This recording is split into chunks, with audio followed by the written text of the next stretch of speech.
Presidential debates may be over for Romney and Obama, but a short time ago, some of the lesser-known candidates faced off in their own contest in Chicago. The third-party debate was moderated by chat show host Larry King. The four candidates discussed everything from the electoral system to the legalization of drugs. Marijuana is a substance that is dangerous because it's illegal. Jobs in America for American citizens first.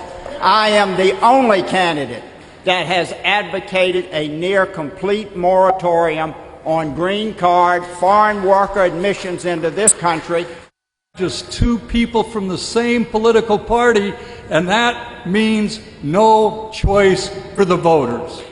Look, there is only a couple of voices being heard here, and it's Tweedledee and it's Tweedledum. It's 2 weeks ago. Well, the problem minor candidates face is that in the US, most people feel they have no choice but to vote for either the Republican or the Democrat. One man who thinks he has the solution is Sam Husseini, founder of votepact.org, and he joins us now live from Washington. Good to have you with us, Sam. You say that millions of people in their heart of hearts really agree more with the likes of Jill Stein from the Green Party than the two main candidates. So why aren't those minor candidates getting the votes? Well, for a couple of reasons. One, they're not getting much media play in the United States, but ultimately, largely because it's written off. That's a wasted vote. You got to pick, either from Obama or Romney. Pick the one that you have the least aversion to, so that people are in effect voting against Romney when they pull the lever for Obama, or against Obama when they push the lever for Romney. The solution that I have at votepact.org is to team up with somebody else. For example, a disenchanted Democrat teaming up with a disenchanted Republican that they know and trust, and both casting a ballot for the third-party candidates of their choice. So they're in effect siphoning off votes in pairs from the two establishment parties. You don't affect the balance between the two parties, but you assert your vote. And it's a crucial thing because so many people, for example, to take the obvious case, have been so disenchanted with what Obama has done. Well, why has he done that? Why has he been so pro-Wall Street? Why has he been so much more militaristic than many of his supporters thought he would be, on civil liberties, on corporate trade, drug war, so many sorry to interrupt you, but if we're talking about policies, do these candidates have credible policies? I mean, when they talk about legalizing marijuana, for example, are those the kind of policies that people are going to side with?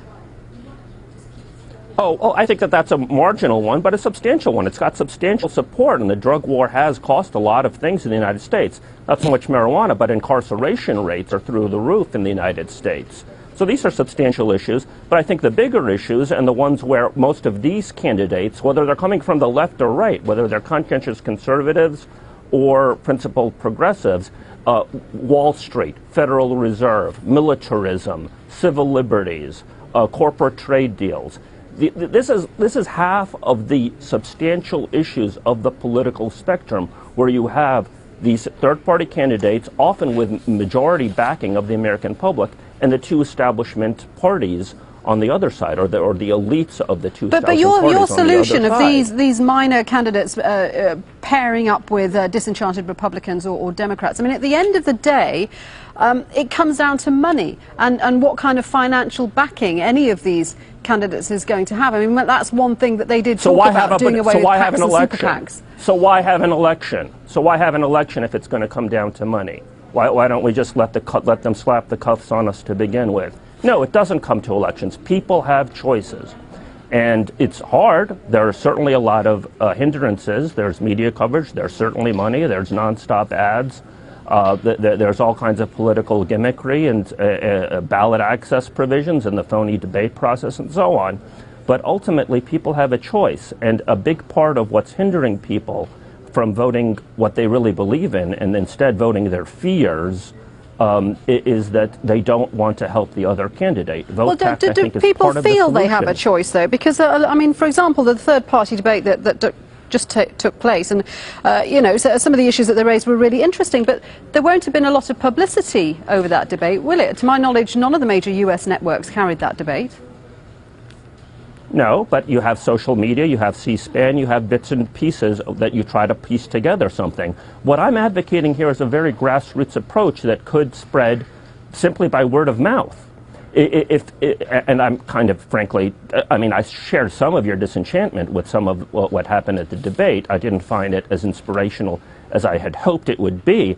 But the underlying issues are still there. The massive disconnect. Look, most Americans don't vote.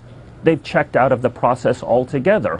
Why is that? Because the two major parties aren't catering to them. The two major parties, with their substantial resources, aren't putting forward issues that most people can resonate with in a meaningful way. They're bickering over tactics and personal snipes back and forth, and people check out of the process.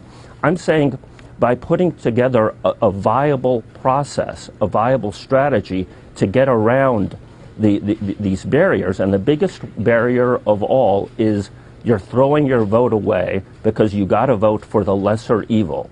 That the entire political culture is based around that. And I think votepact.org is a solution. You join with somebody on the other side of the two-party divide, and you both vote for the third parties of your choice. Sam. So you're siphoning votes away. Otherwise, what you have is a system where people are perpetually tied, they in effect become slaves to the respective party because they have no place else to go.